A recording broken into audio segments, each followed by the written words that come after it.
Voilà, l'actualité, c'est également l'Ukraine. Ces dernières informations qui nous viennent du front, notamment de Dnipro, dans l'est du pays.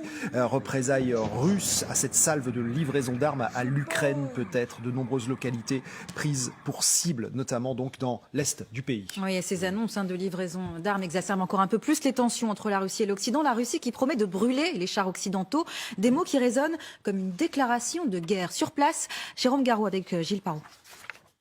Oui, nous étions en plein tournage cet après-midi dans une usine métallurgique. Au moment où l'annonce est tombée, eh bien, les directeurs russes de cette usine nous ont affirmé très rapidement, très sur deux, que ces chars allemands seraient brûlés immédiatement et qu'ils ne changeront rien au cours de la guerre. Eh bien, c'est presque mot pour mot les éléments de langage utilisés par Dmitri Peskov, le porte-parole du Kremlin, pour qui, vous le comprenez, cette annonce est à relativiser. Mais il y a d'autres réactions en Russie, notamment la Douma qui affirme que l'Allemagne ne suit plus ses intérêts et accomplit ce que lui dicte l'Amérique. Puis enfin, vous avez le ministère de la Défense russe, un petit peu plus menaçant. Je cite, « L'Occident n'a pas pris au sérieux les lignes rouges tracées par la Russie. Les États-Unis assument qu'ils veulent nous infliger une défaite stratégique. » Vous comprenez avec ces réactions qu'il y a une crispation ici en Russie, c'est certain. Et pourtant, on ne sait pas encore exactement quelle sera la réponse de l'armée russe sur le terrain. Voilà, Jérôme Garraud. C'est désormais à Paris maintenant de se positionner quant à l'envoi des chars Leclerc réclamés par l'Ukraine. Une décision qui, vous allez le voir, divise experts et parlementaires. Mathieu Carman. La pression est maximale sur le gouvernement français qui hésite encore à envoyer ses propres chars pour aider les Ukrainiens. Nous entendons les demandes du président et du gouvernement ukrainien. Rien n'est exclu et nous sommes mobilisés pour les soutenir dans la durée.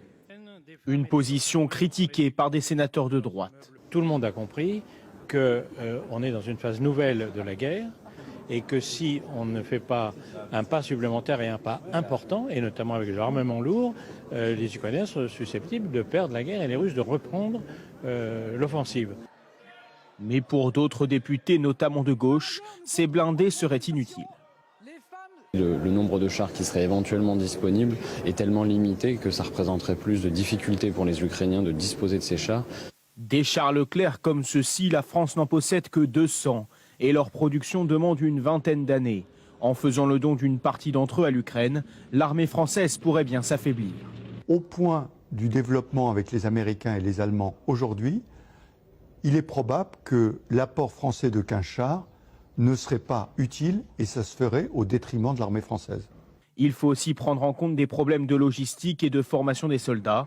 En Europe, seule la France possède ce type d'engin.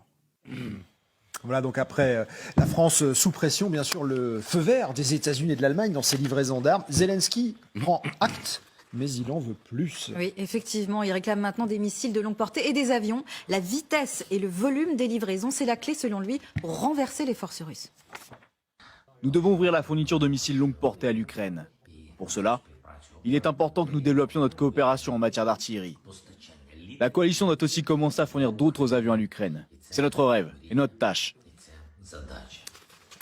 Voilà, alors au même moment, le Financial Times révèle que les industriels américains se préparent à produire plus d'avions de chasse F-16, une accélération de la cadence qui vise évidemment à fournir les pays qui envisageraient de livrer des avions de combat à l'Ukraine.